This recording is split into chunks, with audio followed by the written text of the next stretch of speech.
Fertility treatment is probably one of the biggest advances that's come in healthcare. If we think about it, we're taking a person or a couple who are not able to conceive naturally and through assisted reproductive technology or giving them that opportunity to have a child. So when you think about things that medicine does, maybe treats cancer or terminal illness or all of these things that it treats, the ability to have a child, to procreate is one of the most profound things, right? And Oh. unfortunately, 1 out of 6 people are impacted by fertility issues.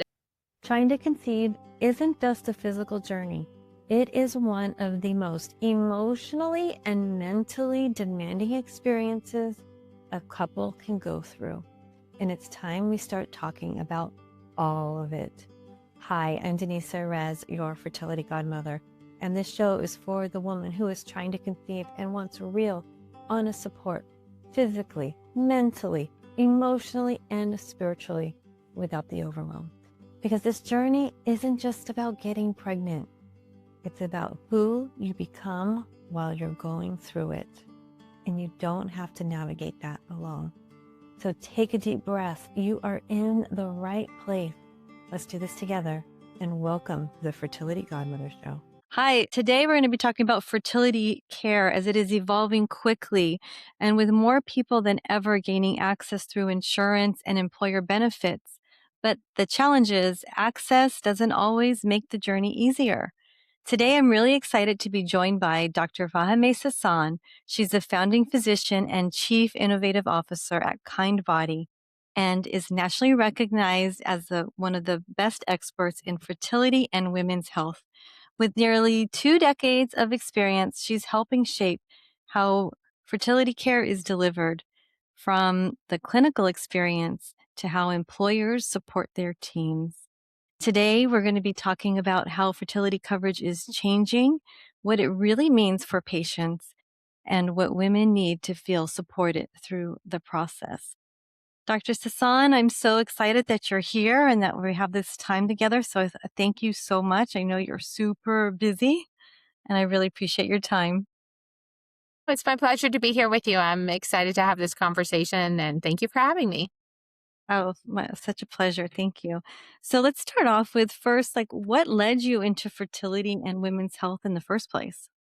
Absolutely. So I'm a, OBGYN first and foremost. I did my training at Mount Sinai Hospital here in New York City and, was a practicing OBGYN, still am a practicing physician, delivered thousands of babies, helped women through everything from contraception to preventative care, all the way through the menopause journey. And so it's something that's just very near and dear to my heart, everything from the tragedy of a pregnancy loss to the joy of bringing a new baby into the world to helping someone who is well beyond those years in their 50s feel better through hormone replacement therapy. So I think women's health is just something that's always been a true passion of mine. I'm happy to see that it's getting more attention. And then specifically with fertility treatment and coming into Kindbody, actually one of my patients, Gina Bartesi, was the founder of the company called Progeny, and then later the founder of Kindbody. But she came to me after she'd had her baby, and we talked about some of the fundamental problems that exist: fragmentations of care, access to care, people not getting fertility treatment soon enough. And so it was actually through the intimate relationship and rapport that I'd built with the patient that we came together, and that's where Kindbody's story began. That's really beautiful. I love that.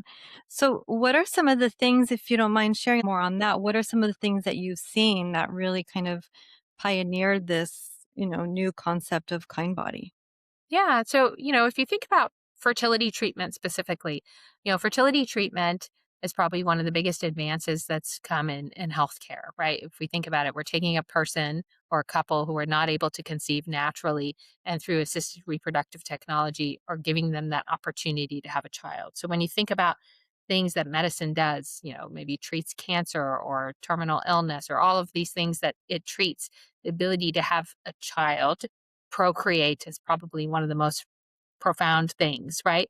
And Yeah. unfortunately, 1 out of 6 people are impacted by fertility issues. And I emphasize the word people because it's not just a female problem. 2/3 of the time it's because of male issues. And historically, and by history, I don't mean you don't have to go that far back, even just 15 years ago. And for some people, even today, it was something that was traditionally not accessible unless you were wealthy.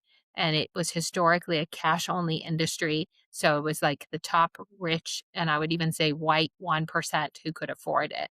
And so, one of the founding missions of Kindbody was recognizing if 1 out of 6 people has fertility issues, well, certainly I think we can both agree 1 out of 6 people are not independently wealthy, right?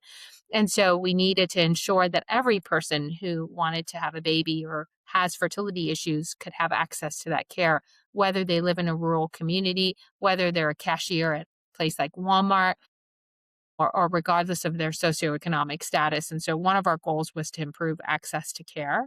And then when we talk about access, it's not just financial, right? You only know what you know. So we also recognize that there were so many people who were trying to conceive for 1 year, 2 years, sometimes 5 years, who had multiple miscarriages and were not getting the correct guidance, that they needed this subspecialty care, that they potentially needed fertility services or at least a fertility evaluation by a specialist. And so the other part of access is providing access to the information and the treatment itself, even when maybe finances aren't an issue, even though we recognize a lot of times they are. Oh, great. So you're getting the word out there through like different services, through like how are you getting that word out Yeah. there for the Yeah. information? One of the primary, so I mean, obviously, Kind Body clinics are open to the public. So, anybody can come, whether you come through your insurance or through self pay. But one of the ways that we're really pioneering improving access to care is we actually contract directly with employers to provide benefits to their employees. So if we just said one of the big issues with fertility care is financial, then how better to address that by providing benefits through the employer? And so I think traditionally, when people thought about employer benefits, you thought about major medical, like your health Mhm. plan, Right. maybe vision and dental insurance. And so now fertility benefits are becoming much more standard. And so one of the ones we're most proud of is our relationship, for example, with Walmart, where we provide fertility benefits through Walmart to their entire workforce, which is 1.7 million people who are Wow. truck drivers and cashiers and people who stock shelves. And Walmart is not alone. There are so many companies in so many different sectors that have blue collar workers who are hourly employees who now have access to fertility benefits through their employers. So that's a huge way. And then the other way is we do a lot of information sessions. So just right before meeting with you today, Yeah. I did a webinar for people all over the country where we talked about different paths to parenthood, including adoption and surrogacy and donor. And so I think the big problem is we spend the most majority of our reproductive lives as people, as men and women, trying to not get pregnant. Think about it, right? And when we grow up, most of our reproductive education is on safe sex, like not getting pregnant, not getting an STD. And and reproductive health or fertility is generally a little bit of a taboo cultural topic too. So most people, even though you might be very well educated and very affluent, unfortunately, there's a lot of health literacy when it comes to fertility, where people just don't know, the facts or don't know the truth of their own bodies. And so that's another aspect of what we as an organization do is improve access to the information, but also to the care. No, that's great. No, you're so right. That's a really important point because we the a lot of I mean, we didn't get that education, and even to Hmm. this day, the young people are still not getting that education about how your body works, and from the "Let's not get pregnant" because there was so much fear around that, and then we also kind of took a turn to really focus on career first, Hmm. right? So now the careers delaying the pregnancy, so I'm seeing a lot of older women with, that I work with. I'm sure you're seeing the same as well. Is there anything that, you have, you can talk about that, about how this Yeah, shift absolutely. I think there was just a recent article that came out just in the last week that the number of women who are 45 having children is at a record high. So multitude of things, right? Number one, um, women are waiting longer to have children, right? Women now more than ever, like if you think about our moms and grandmothers came from a very different generation, right? People were having children in their 20s, having grandkids by the time you were in your 40s or maybe early 50s, and that was the norm, right? And maybe it was even frowned upon if that wasn't the case, right? Now it's very commonplace. Women are seeking higher education. Women have seats at the boardroom, have focusing on their career. In other instances, you might just be waiting to meet the right partner or intentionally delaying family building, even though you may have a partner for financial reasons, for career reasons, maybe a combination, or maybe you're just choosing, I want to focus on travel or any multitude of things, right? I think it usually ends up being a combination of factors. And so for that reason, we're waiting longer to have children. Well, our biology isn't changing. So if we're going to do that, then we need to freeze eggs. We need to freeze embryos. We're even seeing studies that male sperm health is being impacted by age as well. And so if that's the case where we're normalizing waiting longer to have children, fertility issues are going to increase. But now, thankfully, people have the opportunity to be proactive and do things like egg or embryo or sperm freezing so they can have children once they get older. But it always ends up being a balance of ensuring that if you are planning on waiting, you take into consideration the impact of your age on fertility, but also the impact of age on healthy pregnancy and long term too. The whole, yeah, making sure you have the whole picture there. Exactly.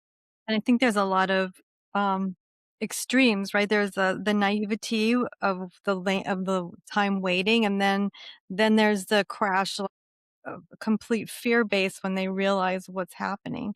So I like to meet the women there that are capable of still having a pregnancy, a healthy pregnancy, and really help them emotionally and with their physical health. Hmm. What are some things you do for the older women in your clinic? Absolutely. So first and foremost, it's never transactionally. I mean, yes, it takes sperm, eggs, and a uterus to have a Yeah. baby. That hasn't changed, but it's obviously never transactionally about just those three things, right? Number one, we have to take care of you from head to toe. So emotional health is key. If you have a history of anxiety, depression, is that optimized? Are you emotionally in a good place? If you are on antidepressants or anxiety medications, are you on the right kinds? Do you have a trusted therapist and someone that you can continue to see throughout the process? So, mental health plays a big role. Your medical health, right? Do you have other medical conditions? Are you on medications? Maybe it's for thyroid, blood pressure, whatever it might be. Is your medical health optimized? Is your weight optimized, right? We know that obesity can have an incredible amount of complications during pregnancy. And so, using things like GLP-1s at times to help people lose weight if that's appropriate, or other factors, making sure that you're on the right supplements, your nutritional health plays a role. And then obviously addressing comorbidities. Sometimes we meet patients who have medical conditions that need to be addressed. Sometimes, although less common, there might even be a contraindication, like you have a blood clotting disorder, or there's something going on where we really need a multidisciplinary approach to have a safe pregnancy. So we always like to take the approach of it takes a village. We want to have a good union with your primary care doctor, with your OBGYN, as your fertility specialist, and really think about the entire person. Because again, the goal is never just to have a positive pregnancy test, in one of those home tests. The goal is to have a healthy mom and a healthy baby, and hopefully a full term baby too, so that we're actually achieving our goal. And I think that a lot of times, especially in the fertility industry, there's a huge focus on just having that positive pregnancy. But I feel really passionately about the fact that it needs to be about having a healthy pregnancy and taking those things into consideration. I couldn't agree more. It definitely because that's really the goal. I mean, the first step is what they can see is the positive pregnancy test, but really the Exactly. goal to grow the family, to have a healthy mom and baby. Yeah. Absolutely. Kind of shifting back to the fertility coverage, what do you think that people misunderstand about the fertility coverage and what it actually gives them access to? Yeah, I mean, fertility coverage varies so widely, right? I mean, just think about your own medical insurance, right? There's some people who have high deductible plans, some that have low, some things you have to have referrals, other things you, right? So the insurance world is complicated and fertility benefits vary. No two people have the same benefits. So having benefits through insurance sometimes has more barriers. You know, they have requirements of medical necessity, or they may have certain requirements, and there's lifetime maximums and deductibles and all these things attached. So it's you almost need like a degree and benefits to understand them sometimes. And then there's benefits that people have through their employer, like when people have benefits through Kindbody that intentionally don't have as many restrictions. Our goal is to improve access. So so long as you're obviously you and your doctor conceive that you're healthy enough for the pregnancy and all of the optimization we just talked about is done, there's no requirement that you have to be, you know, trying for a year, or there's no requirement that you've had to have done one procedure before you qualify to do the other procedure. Intentionally, we're making it equitable. So in that case, we're hope that it makes it easier. But the key is, again, everybody's benefits are going to be different. So some employers have more generous benefits where maybe they cover an unlimited amount of fertility treatment. Other employers may cover a smaller amount, or some employers will cover a specific number of treatments. So I think it's always important to look at your specific benefits to see what they have. I think generally speaking, it's important to note that fertility benefits are typically a lifetime maximum. So unlike the dentist, like every year you get to go to the dentist twice, right? You get one round of x-rays and two rounds of cleanings. That's pretty standard and it renews every year.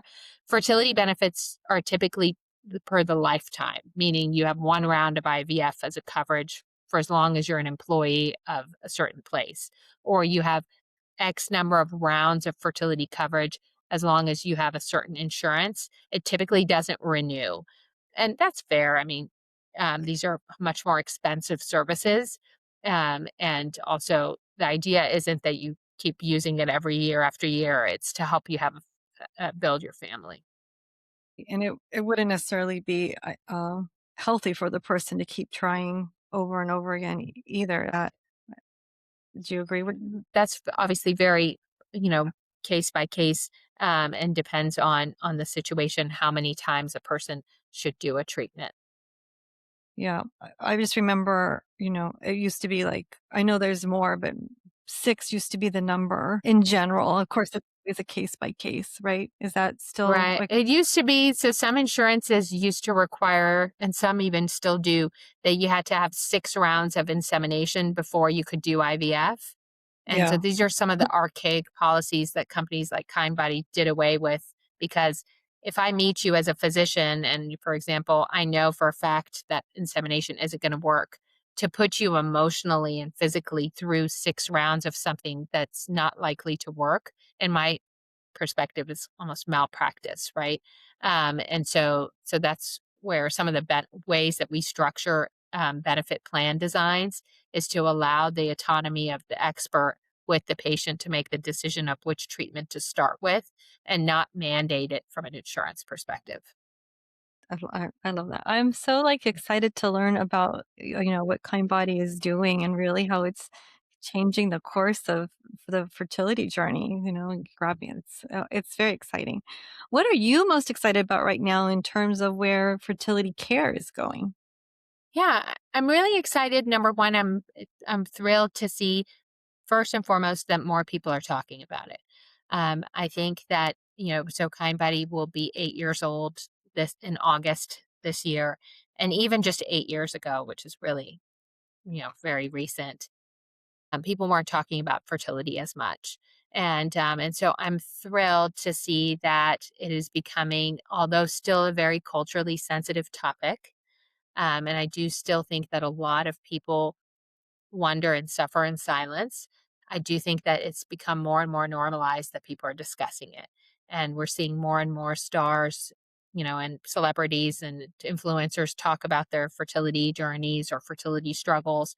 And so I think just the fact that there's more conversation about it for me is a really positive thing as it relates to women's health. We're also talking more about menopause and all of that. So that I think is super positive because the more we talk about it, the more normalized this issue becomes Yeah. and more people can seek the appropriate care. So I'm very excited about that. The next thing I'm excited about is some of the advances that have been made in the field of fertility, for example, in genetic testing, which is called pre-implantation genetic testing, where we can actually genetically test an embryo and confirm that that embryo is normal before we put it in the uterus. Not only does that reduce the chance of miscarriage, but it improves the chances of live birth. And that's an advanced, it's not like it's this year, but that's been in the last, 10 years or so that has really revolutionized the field of fertility. We're also seeing a lot more advances made in the IVF lab, whether it's the media or the microscopes and equipments that's being used. That not only is it allowing for people in also, you don't just have to come to New York or San Francisco to get good fertility care. That is making it more equitable, no matter where you are. So I think that is wonderful. And the last piece is that more and more people are getting coverage. So we are seeing more states add mandates. So Massachusetts was one of the first states to add mandates. Illinois has a mandate. Very recently, California added a mandate. So we're seeing states add mandates that require that employers of that state must have fertility benefits. So that's wonderful. Hopefully, those same access will come into the Medicaid population as well, because currently it's not. Or at least not typically, and it's even making its way into politics. Not to make this a political conversation, but I think we saw discussions both sides of the aisle about the importance of IVF coverage and all of that. And so I think that just speaks to that women's health is getting more attention. And obviously, fertility is just a small portion of women's health. But anytime women's health gets attention, that jazzes me up because that's why we're seeing more attention to menopause, more attention to hormone replacement therapy, because women are a huge part of the population, and for a long time women's health related things were not top of mind and not talked about and not a priority. And so I'm happy to see that they are now. Yeah, that's exciting. I love that too, that finally, I don't know if I wanna say finally, but it feels like that I'm so grateful that we're now studying more about women because so many studies have been based off of men and we've applied Hmm. what we've known about men's health to women's health, and now we're going, "Wow, that's not working," and it's finally Exactly. being recognized. Yeah, so great. I love it. I love it. Absolutely. No, I mean, it's crazy. Like if you look at even now still, unfortunately, the number of drug trials and that don't include even female rodents or female animals, much less actual women. And so that is crazy. It's still appalling. Especially like when you think about, for example, heart disease is the number one killer of women, and yet the majority of cardiovascular blood pressure medications have actually never been fully tested on women, even though we know that women's cardiovascular health is very different than male. So that's just one example. So I'm excited, but we still have a long ways to go. But I guess it's never too late for progress, and we're definitely seeing some progress. Yeah, that's how I like to look at it. I don't, Hmm. 'cause we Yeah, let's keep moving forward, yeah. Alright, exactly. so share with me, what has this work taught you about women and resilience?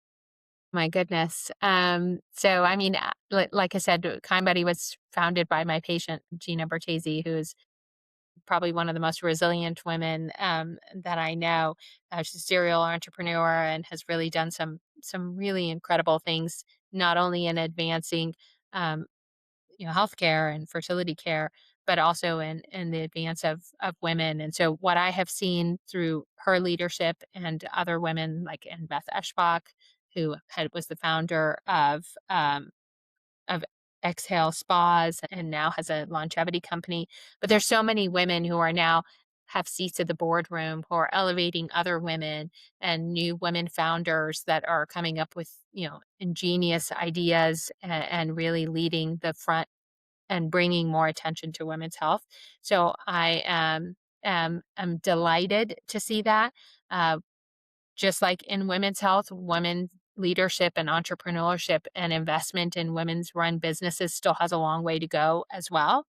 But I think what I've definitely seen is that passion that women bring to the table is really unique and inspiring, and can really move mountains. Not to say we don't have incredible male partners in these processes, but I think the passion that women have brought to women's health and to all aspects of medicine and the workforce is really something to be proud of as a woman myself, but also makes me excited for the world my daughter will be growing up in. That's beautiful. Beautiful. Love it. Well, I just want to thank you so much for being here. If people want to find you or in your clinic, how can they find you? Yeah, so we're at kindbody.com, super easy. And then Fahimeh Sasan, I'm on Instagram, LinkedIn. Please reach out to me. Would be happy to either provide personalized support through as a physician through care, or if you wanted to connect on business or health, women's health, maternal mortality, so many topics, but welcome the opportunity. And thank you so much for having me. This was a great conversation. I'm so glad. And we'll make sure to put everything in the notes so that you can grab that. Yeah. So, yeah, Dr. Sasan, this has been really a meaningful conversation. I really appreciate your time and all the things we talked about and how you support women through this experience and really shifting how the fertility journey is. I mean, being a pioneer in that through helping people get access and information and just the amazing things your clinics have to offer. So, thank you very, very much.